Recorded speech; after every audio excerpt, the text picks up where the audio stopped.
Good afternoon, friends. Myself Jansari Kishore. Today I will teach in Standard 9 the main book Beehive, chapter number 2. The name of the chapter, The Sound of Music.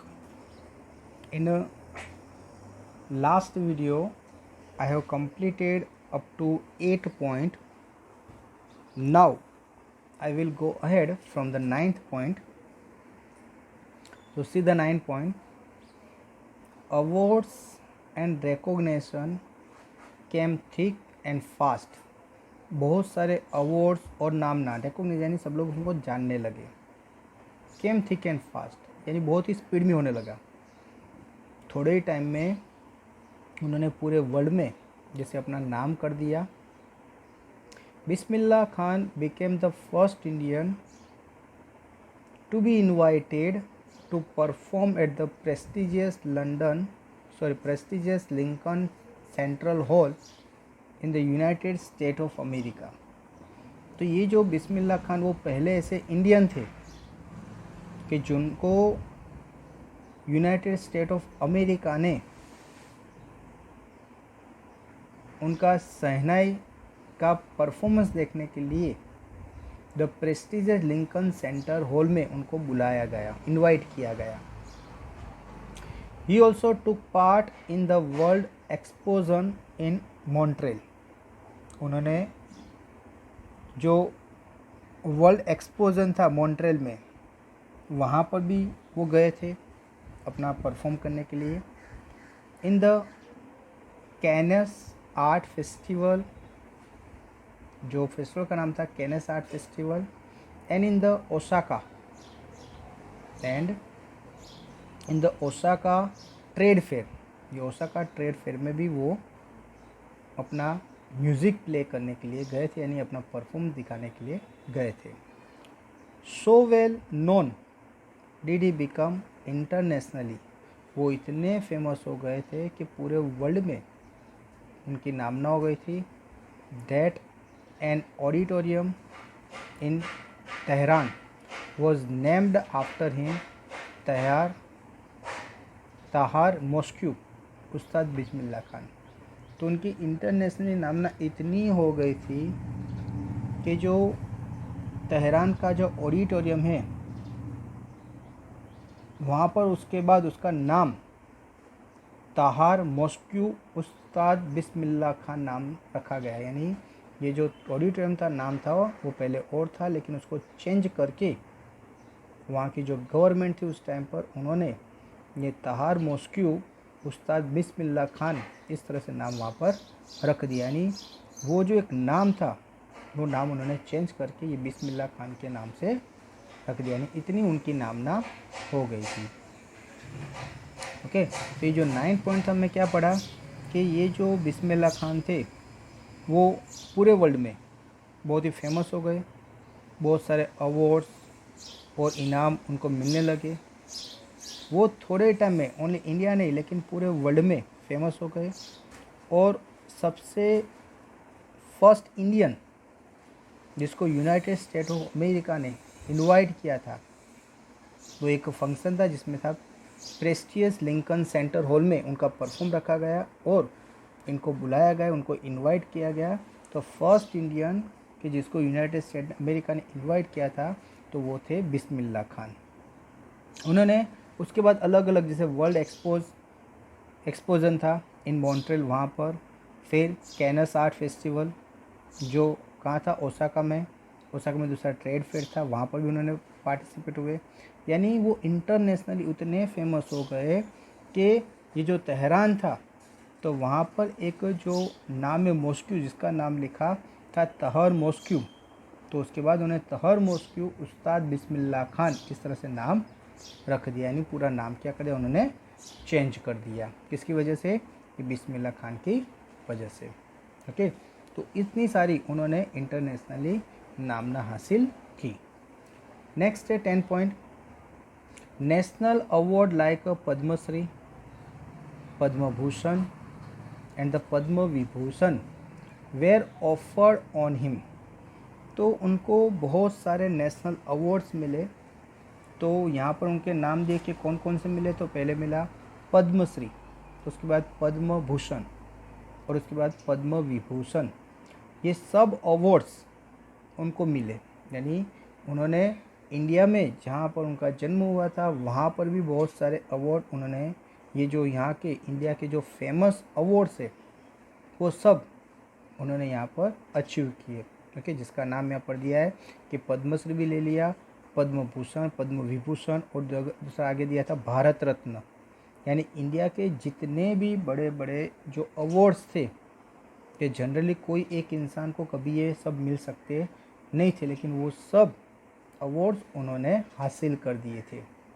उसके अलावा only India नहीं, उनको foreign से भी बहुत सारे award मिले थे कि जो उनके वहाँ पर जो बहुत ही फेमस होते और उनके वहाँ पर जिसकी वैल्यू बहुत ज़्यादा होती है, ऐसे अवार्ड भी उन्होंने वहाँ पर भी हासिल किए थे। अभी now see the 11th point. In 2001, अभी यहाँ पर बात की है 2001 की, Ustad Bismillah Khan was awarded India's highest civilian award the Bharat Ratna. देखिए यहाँ बात की है कि 2001 में ये उस्ताद बिस्मिल्लाह खान थे, उनको ये भारत में एक हाईएस्ट सिविलियन अवार्ड जिसका नाम है द भारत रत्न, वो अवार्ड उन्होंने अचीव किया। ओके, कब किया था? इन 2001। तो 2001 में ये उस्ताद बिस्मिल्लाह खान को जो इंडिया का सबसे हाईएस्ट सिविलियन अवार्ड है जिसका नाम है भारत रत्न, वो भी उन्होंने हासिल कर दिया।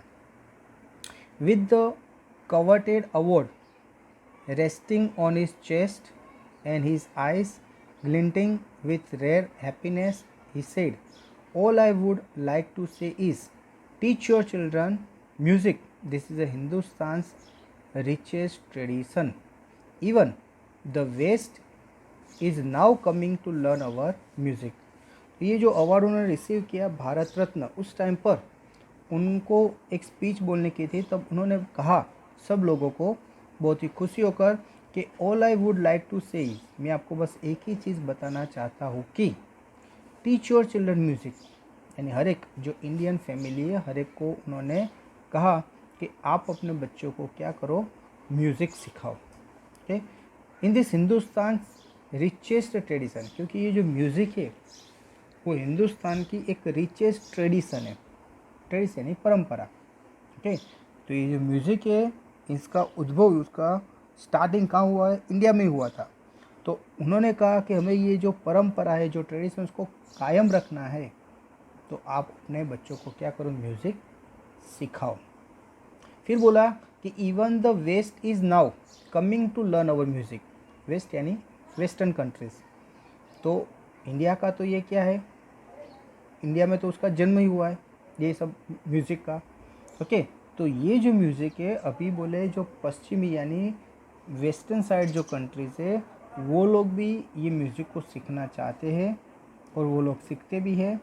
ओनली जो इंडिया में जहाँ पर उसका इंडियन जो पायोनियर है जिन्होंने ये म्यूज़िक स्टार्ट किया, तो उनके पेरेंट्स को एडवाइस दे रहे कि भाई आप भी अपने बच्चों को क्या करो, म्यूज़िक सिखाओ। ओके फ्रेंड्स, तो ये जो 11th पैराग्राफ उसमें बताया कि जो 2001 में उस्ताद बिस्मिल्लाह खान ने जब इंडिया का सबसे हाईएस्ट सिविलियन अवार्ड था जिसका नाम था भारत रत्न, जब उन्होंने अचीव किया उस टाइम पर उन्होंने एक स्पीच दी। इस स्पीच में उन्होंने कहा हर एक को कि भाई आप अपने बच्चों को क्या करो, ये म्यूज़िक सिखाओ, क्योंकि हिंदुस्तान है वो रिचेस्ट ट्रेडिशन है, ये हिंदुस्तान की बहुत ही रिचेस्ट ट्रेडिशन है। और उसके बाद कहा कि भाई जो अभी वेस्टर्न कंट्रीज़ है वो लोग भी ये म्यूज़िक सीखने में क्या करती है, इंटरेस्ट दिखाती है, तो आप भी लोग क्या करो, उनको म्यूज़िक अपने बच्चों को सिखाओ। उसके बाद 12 पॉइंट है, in spite of having travelled all over the world. ये जो बिस्मिल्लाह खान थे उन्होंने बहुत ही ज़्यादा ट्रैवल की, यानी पूरा वर्ल्ड जैसे घूम लिया था, क्योंकि हर एक कंट्री वाले उसको क्या करते थे, इनवाइट करते थे, और हर एक कंट्री वाले they are ready to give him a permanent citizenship. Okay, many countries are ready to give him a permanent citizenship. Okay, so in spite of having traveled all over the world, Khan Sahib, as he is fondly called, in exceedingly found of Banaras and Dumraon and they remain for him the most wonderful town of the world. तो ये पूरा world जैसे उन्होंने घुमा था, लेकिन उनको सबसे ज़्यादा अच्छी जगह बनारस और दुमराव लगता था, क्योंकि वहाँ पर उनका क्या हुआ था, जन्म हुआ था। तो ये दो जगह है वो पूरे वर्ल्ड की सबसे बेस्ट जगह है, ऐसा वो क्या करते थे, बिलीव करते थे। Okay, a student of his once wanted him to head a shehnai school in USA. तो उनका एक स्टूडेंट था जो उनके पास ये सहनाई सीख कर गया था। तो उन्होंने एक दिन कहा कि बिस्मिल्लाह खान को कि भाई मैं यूएसए में एक स्कूल ओपन कर रहा हूँ जिसमें हम सहनाई प्ले करना सिखाएंगे, तो आप वहाँ पर आ जाओ और आप क्या बन जाओ, हेड बन जाओ। Okay, and the student promised to recreate the atmosphere of Banaras by replicating the temples there. और उस टाइम पर जब बिस्मिल्लाह ने कहा कि भाई मुझे यहाँ जो बनारस में जो एटमॉस्फियर है, ओके, एटमॉस्फियर नहीं, आसपास जो बहुत सारे टेम्पल्स है, तो ऐसे टेम्पल्स भी मैं यहाँ पर क्रिएट करने के लिए रेडी हूँ। आप वहाँ पर म्यूज़िक सिखाने अगर आते हो तो आपको जो बनारस का एटमॉस्फियर चाहिए वो मैं बनारस का एटमॉस्फियर वहाँ पर क्या कर लूँगा, क्रिएट करूँगा। तो उसके लिए वो क्या हो गया, रेडी हो गया। Okay, but Khan Sahab asked him if he would be able to transport river Ganga as well. जब उसने कहा कि भी मैं वहाँ का एटमॉस्फियर जैसे आसपास यहाँ पर जैसे टेम्पल से, इसी तरह से हम एक बड़ी जगह पर हम क्या करेंगे, बीच में स्कूल रखेंगे और आसपास में बहुत सारे टेम्पल्स, जिस तरह से बनारस में इस तरह से वहाँ पर हम टेम्पल क्या करेंगे, क्रिएट कर देंगे। तब ये जो खान साहब यानी बिस्मिल्लाह खान कहते हैं कि भाई आप टेम्पल्स तो वहाँ पर कर दोगे, लेकिन ये जो गंगा रिवर है क्या आप उनको भी वहाँ पर ट्रांसफ़र कर दोगे, यानी ये गंगा रिवर है उसको भी वहाँ पर ले जाओगे। यानी इस तरह से उन्होंने जैसे पूछा कि दैट इज़ नॉट पॉसिबल। वो खुद जानते थे कि भाई ये चीज़ पॉसिबल नहीं है। इन शॉर्ट वो यहाँ से इंडिया छोड़कर वो दूसरी जगह जाने के लिए रेडी नहीं थे। ये बात हमें उससे पता चलती है कि बहुत से लोगों ने उसको अलग अलग ऑफ़र दी, जैसे ये यूएसए का एक उसका यानी यहाँ ही का था, लेकिन यूएसए में उन्होंने सहना की स्कूल ओपन की और ये बिस्मिल्लाह खान को वहाँ पर ले जाना चाहता था। लेकिन बिस्मिल्लाह ने कहा कि भाई मैं वहाँ पर जा नहीं सकूँगा। क्यों? क्योंकि आप चलो वहाँ यहाँ बनारस में जो एटमॉस्फेयर है इस तरह से वहाँ पर आप टेम्पल्स तो बना दोगे, लेकिन ये जो रिवर गंगा है आप उसको भी वहाँ पर ट्रांसफ़र कर दोगे, यानी that is not possible. Okay, instead वो कहना क्या चाहते हैं कि भाई वो इंडिया छोड़कर दूसरी कोई भी कंट्री में वहाँ पर वो रहना चाहते नहीं है। Later he is remember to have said that is why whenever I am in the foreign country.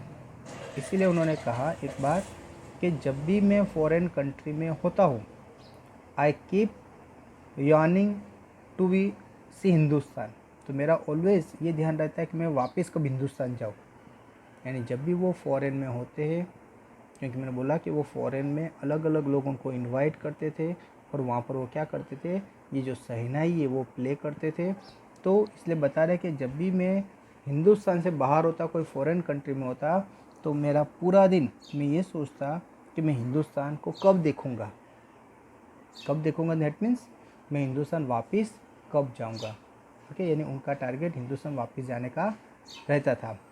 While in Mumbai, और जब वो मुंबई में होते थे, I think of only Banaras and the Holi Ganga. जब वो मुंबई में होते थे तभी भी वो ओनली बनारस और जो होली गंगा है उसके बारे में क्या करते थे, सोचते रहते थे। एंड वाइल इन बनारस, और जब वो बनारस में होते थे, आई मिस द यूनिक मट्ठा ऑफ दमराव। और तब जब बनारस में होते थे तब वो उनका जन्म जहाँ हुआ था दुमराव में, तो जो मट्ठा ऑफ दुमराव यानी दुमराव में जो मट्ठा था, यूनिक मट्ठा, उसको वो क्या करते थे, मिस करते थे मीन्स उसको याद करते थे। तो इन शॉर्ट कहने का मीनिंग ये है कि उनको फॉरेन अच्छा नहीं लगता था, वो इंडिया में ही अपनी लाइफ बिताना चाहते थे। लेकिन जब भी कोई काम की वजह से अगर वो उनको फ़ॉरेन जाना रहता तो वो इंडिया को वापस कब देखेंगे उसके बारे में सोचते थे। और जब वो मुंबई में होते तब वो बनारस के बारे में सोचता, होली गंगा के बारे में सोचते। और जब वो बनारस होते तब वो अपने जो नेटिव प्लेस था डुमराव, तो उनके बारे में क्या करते थे, वो सोचते थे। ओके फ्रेंड्स, तो ये जो फिफ्थ पॉइंट था उसमें हमने क्या सीखा कि ये जो बिस्मिल्लाह खान थे उन्होंने पूरी वर्ल्ड, पूरी दुनिया घूम ली, लेकिन वो अपने इंडिया को, हिंदुस्तान को कभी भूलना चाहते नहीं थे। उनका एक जो शिष्य था, जब उन्होंने ऑफ़र किया कि भाई मैं यूएसए में एक शहनाई की स्कूल ओपन करने वाला हूँ तो आप वहाँ पर आ जाओ, आपको मैं हेड बनाऊँगा, तब उन्होंने कहा कि भाई मुझे ये जो एटमॉस्फेयर है वो आपको वहाँ पर क्रिएट करना पड़ेगा। तो उसने एग्री हो गया कि नो प्रॉब्लम, यहाँ बनारस में जैसे टेम्पल्स है ऐसे टेम्पल्स में मैं वहाँ पर क्या करूँगा, क्रिएट कर दूँगा, ठीक है, जिसकी वजह से आपको ये बनारस का एटमॉस्फेयर वहाँ पर मिलेगा। लेकिन जब वो एग्री हुआ तब ये बिस्मिल्लाह खान ने कहा कि क्या आप ये जो गंगा रिवर है उसको भी वहाँ पर ट्रांसफ़र करोगे। ओके, तो वो सरप्राइज़ हो गया क्योंकि ये नॉट पॉसिबल, ये जो चीज़ थी वो पॉसिबल है नहीं। तो इस तरह से इन शॉर्ट वो ये इंडिया छोड़कर कहीं पर भी बाहर जाना चाहते नहीं थे, कहीं पर भी रहना चाहते नहीं थे। उसके बाद बात की है कि जब वो बाहर होते यानी अलग कंट्री में होते तो वो इंडिया के बारे में सोचते, जब वो बॉम्बे होते तब वो बनारस के बारे में सोचते, और जब वो बनारस में होते तब डुमराव का जो मठा था उसके बारे में वो क्या करते थे, सोचते थे। ओके फ्रेंड्स, तो यहाँ पर आपका ये 12 पॉइंट है वो कंप्लीट होता है। अभी जो हमारा पॉइंट है 13, ओके, तो Ustad Bismillah Khan's life is a perfect example of rich culture heritage of India. ये जो उस्ताद बिस्मिल्लाह खान की जो लाइफ थी वो परफेक्ट एग्जाम्पल थी। किसका एग्जाम्पल था, तो ऑफ द रिच, वो बहुत ही रिच थे, कल्चर हेरिटेज ऑफ इंडिया, जो इंडिया का जो कल्चर हेरिटेज है, जैसे उनके फैमिली में सब लोग दे ऑल आर म्यूजिशियंस, उनकी फैमिली में मोस्ट ऑफ जितने भी थे सब क्या थे, म्यूजिशियन थे। नहीं, उससे पता चलता है कि उनकी जितनी भी फैमिली थी वो सब वो क्या थी, म्यूजिशियन थी, म्यूज़िक प्ले करना ही उनका क्या था, काम था। Okay, one that effortless acceptance that a devout Muslim like him can very naturally play the Sainai every morning at the Kashi Vishwanath temple. दूसरी बात करें तो ये जो बिस्मिल्लाह खान थे, he is a Muslim, okay, वो कौन से मुस्लिम थे, लेकिन फिर भी वो दिल्ली जो काशी में काशी विश्वनाथ टेम्पल था तो वहाँ पर वो एवरी मॉर्निंग में जाकर क्या करते थे, शहनाई प्ले करते थे। ओके, यानी ये मुस्लिम होने के बावजूद वो मंदिर में जाते थे, ओके, और वहाँ जाकर क्या करते थे, शहनाई बजाते थे। ओके, तो इन शॉर्ट ये जो कास्ट का ये जो प्रॉब्लम है वो उस टाइम पर नहीं था, और वो कोई कास्ट में ऐसा बिलीव नहीं करते थे। उनके नसीब में जो काम था जैसे शहनाई प्ले करना, तो कोई भी जगह मिले वो क्या करते थे, शहनाई प्ले करते थे। ओके, तो फिर से ये जो 13 पैराग्राफ है तो उसको रिपीट करता हूँ कि उस्ताद बिस्मिल्लाह खान की लाइफ वो एक एग्जाम्पल था, एक rich culture heritage of India का, कि ऑन दैट एफर्टलेस एक्सेप्टेंस, उन्हें बहुत सारी चीज़ एक्सेप्ट कर ली थी। वो एक मुस्लिम थे, फिर भी वो दिल्ली, ओके, काशी विश्वनाथ टेम्पल में जाकर वो शहनाई क्या करते थे, बजाते थे। तो इन शॉर्ट ये कहना चाहते हैं कि भाई कास्ट का उस टाइम पर कोई प्रॉब्लम नहीं था। ओके, उसके बारे में यहाँ पे एक छोटा पैराग्राफ दिया है जो उनकी डेथ हुई इसके बारे में, कि उस्ताद बिस्मिल्लाह खान पास्ड अवे। उस्ताद बिस्मिल्लाह खान पास्ड यानी उनकी डेथ हो गई कब, ऑन 21 अगस्त 2006। ओके, 2001 में he got the Bharat Ratna award, और 21 अगस्त 2006 में उनकी डेथ हो गई एट द एज ऑफ 90। कितनी एज में, 90 की एज में, आफ्टर अ प्रोलॉन्ग्ड इलनेस। और वो कैसे बीमारी हुई, बहुत लॉन्ग टाइम से बीमारी वो चल रही थी, इन शॉर्ट हॉस्पिटलाइज हो गया। तो 90 ईयर की एज थी, लॉन्ग टाइम तक वो बीमार रहे, और बीमारी की वजह से ही उनकी डेथ हो गई। He was given a state funeral, उनको पूरे स्टेट ने, ओके फिर से बोलते कि Ustad Bismillah Khan passed away on 21 August 2006 at the age of 90 year की एज में उनका डेथ हो गया। आफ्टर प्रोलॉन्ग्ड इलनेस, बहुत टाइम तक वो बीमार थे और बहुत लॉन्ग टाइम तक बीमारी उन्होंने सहन की, उसके बाद उनका डेथ हो गई। He was given a state funeral and the government of India declared 1 day of national morning. तो पूरे जो गवर्नमेंट ऑफ इंडिया उन्होंने डिक्लेयर किया कि ये जो एक दिन है जिस दिन ये बिस्मिल्लाह खान की डेथ हो गई थी, उसको मॉर्निंग डे, मॉर्निंग यानी दुखद दिन, कि जिस दिन एक अच्छे इंसान को हमने क्या किया, गवा दिया। तो वो दिन को उन्होंने दुखद दिन क्या किया, डिक्लेयर किया। यानी पूरा जो इंडिया था और बहुत सारे जो वर्ल्ड के कंट्री थे, सब लोगों ने उस पर दुख जताया। तो सब लोग दुखी हो गए। किसके बारे में, कि बिस्मिल्लाह खान की डेथ हुई तब की बात है। ओके फ्रेंड्स, तो ये जो सेकंड स्टोरी मैंने एक्सप्लेन की, उसके कुछ क्वेश्चन आंसर हम क्या करते हैं, एक्सप्लेन कर देते हैं। तो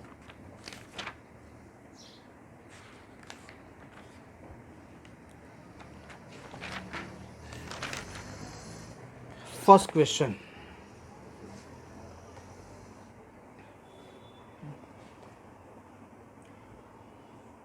Y did Aurangzeb ban the playing of the pungi. ये जो औरंगजेब थे, उन्होंने ये पुंगी प्ले करने पर बैन क्यों लगा दिया।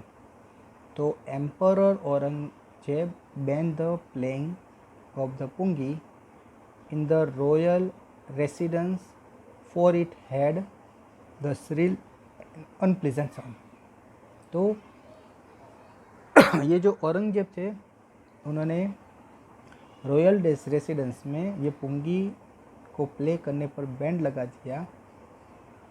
उसका रीज़न ये था कि उन्होंने बताया कि ये जो पुंगी का जो आवाज़ है वो श्रिल, खराब है, अनप्लीजेंट, किसी को पसंद आए नहीं ऐसा आवाज़ है।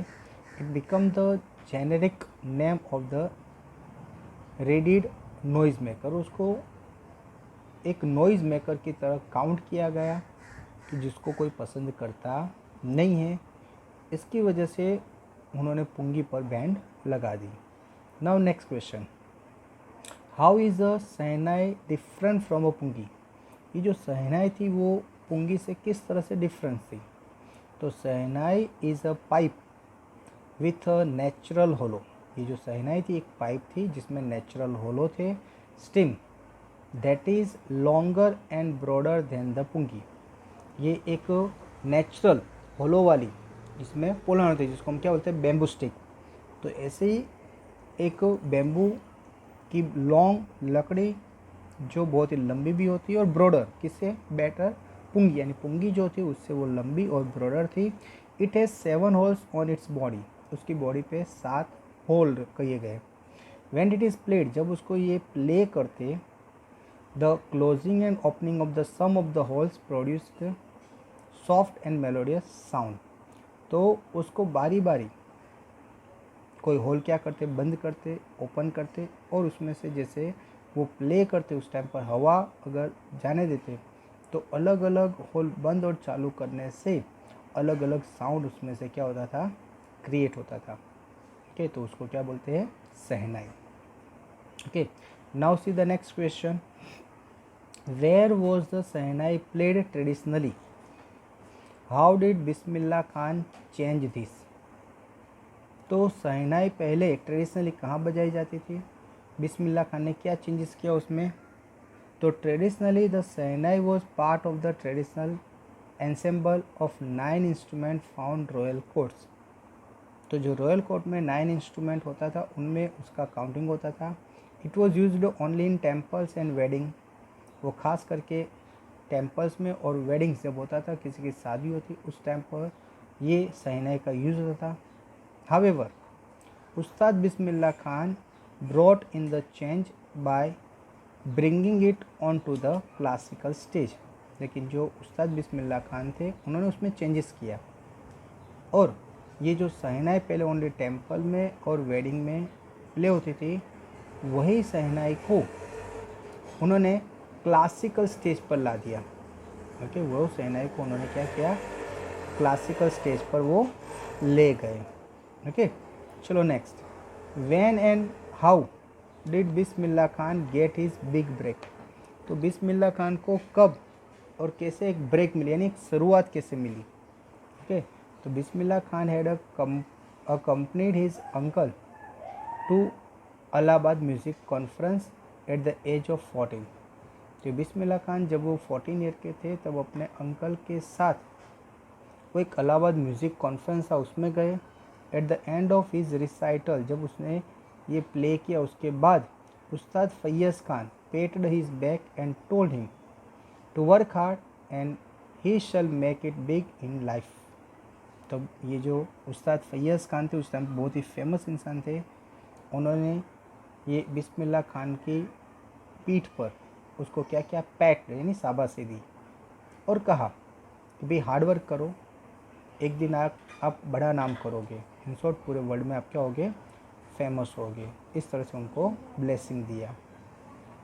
ही got his big break with the opening of the All India Radio in Lucknow in 1938। दूसरा, उनको ये लखनऊ में जब ऑल इंडिया रेडियो की शुरुआत हुई इन 1938 में, तब उसको एक ब्रेक मिली, यानी एक शुरुआत मिली। पहले ओनली जहाँ पर वो रहते थे उसके आसपास के वालों ही लोग क्या करते थे, उनको जानते थे, वो अच्छा म्यूज़िक बजाते थे, सही बात है, लेकिन बहुत से लोग उनको जानते नहीं थे। लेकिन जब ये ऑल इंडिया रेडियो स्टार्ट हुआ तो उनका जो शहनाई जो प्लेइंग थी वो उन्होंने वहाँ पर यानी रेडियो स्टेशन पर उन्होंने ये शहनाई प्ले की। अभी वहाँ करने से क्या होगी कि ऑल इंडिया यानी पूरे इंडिया में सब लोग ने उनका नाम जाना, उन्होंने सबने उनका म्यूज़िक सुना, कि जिसकी वजह से ये जो बिस्मिल्लाह खान थे पूरे इंडिया में सब लोग उसको जानने लगे। पहले वो ओनली पर्टिकुलर एक एरिया में जाने जाते थे, लेकिन ये ऑल इंडिया रेडियो की वजह से पूरे इंडिया में सब लोग उनको नाम से और सब लोग उसको शहनाई प्लेयर के नाम से जानने लगे। ही soon become an often heard shehnai play on the radio, क्योंकि वो कई बार रेडियो में वो क्या करते थे, शहनाई प्ले करते उनको सुना गया था, जिसकी वजह से पूरे इंडिया में सब लोग उनको जानने लगे थे। ओके फ्रेंड्स, नेक्स्ट क्वेश्चन है हमारा कि where did Bismillah Khan play the shehnai on 15 August 1947, why was the event historic. तो बिस्मिल्लाह खान ने ये 15 अगस्त 1947 में कहाँ पर शहनाई बजाई and Y was the event heroic. तो वो इवेंट हीरोइक क्यों थी। तो on 15 August 1947 Bismillah Khan played the shehnai from the red fort.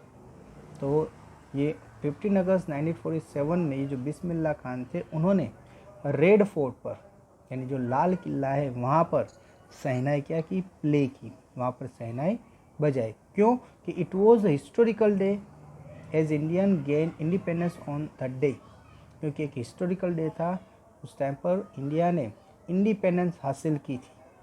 Okay, he became the first Indian to greet the nation with his shehnai.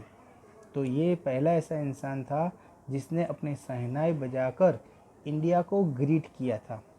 Okay, क्योंकि हमने अपने independence हासिल की थी, तो ये इंडिया को ग्रीट करने में सबसे पहले ये बिस्मिल्लाह खान को बोला गया और उन्होंने सबसे पहले इंडिया को क्या किया, ग्रीट किया। His audience included illustrious name such as Pandit Jawaharlal Nehru and Mahatma Gandhi.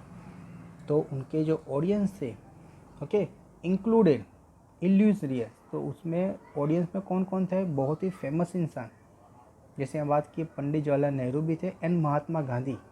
उनके ऑडियंस में ये लोग भी थे जिन्होंने ये बिस्मिल्लाह खान का जो म्यूज़िक था उन्होंने भी ये सुना था और वो लोग भी जानते थे कि बिस्मिल्लाह खान बहुत ही फेमस म्यूजिशियन है। ओके फ्रेंड्स, तो ये जो लेसन है यहाँ पर कंप्लीट होता है। कुछ मैंने आपको क्वेश्चन आंसर सॉल्व भी करवाए। अभी आपको एक PDF दी जाएगी फाइल, जिसमें आपका होमवर्क है वो आपको करना है। ओके फ्रेंड्स, तो thank you very much to listen me carefully.